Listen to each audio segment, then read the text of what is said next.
Now, son of man, take a sharp sword and use it as a barber's razor to shave your head and your beard.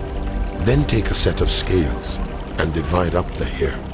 When the days of your siege come to an end, burn a third of the hair inside the city. Take a third and strike it with the sword all around the city, and scatter a third to the wind, for I will pursue them with drawn sword. But take a few hairs and tuck them away in the folds of your garment.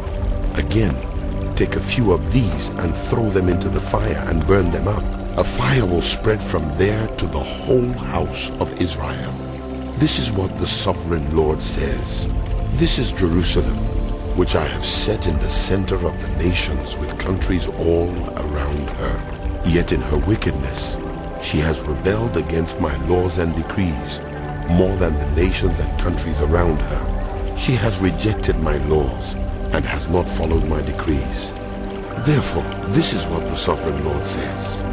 You have been more unruly than the nations around you, and have not followed my decrees or kept my laws. You have not even conformed to the standards of the nations around you. Therefore, this is what the sovereign Lord says.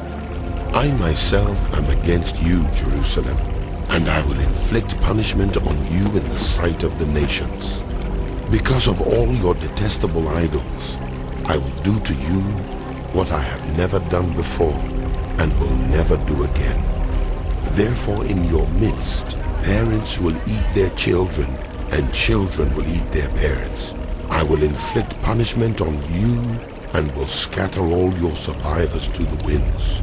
Therefore, as surely as I live, declares the sovereign Lord, because you have defiled my sanctuary with all your vile images and detestable practices, I myself will shave you.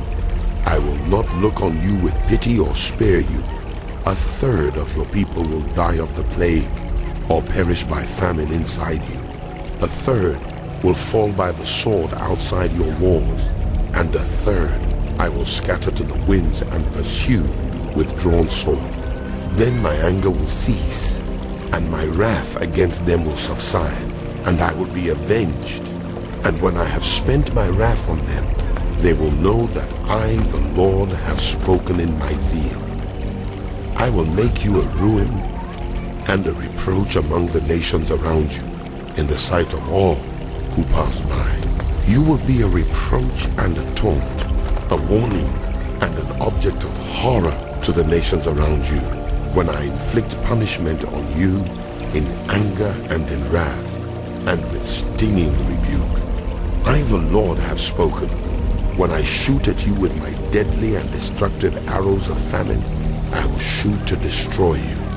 I will bring more and more famine upon you and cut off your supply of food. I will send famine and wild beasts against you, and they will leave you childless. Plague and bloodshed will sweep through you, and I will bring the sword against you. I, the Lord, have spoken.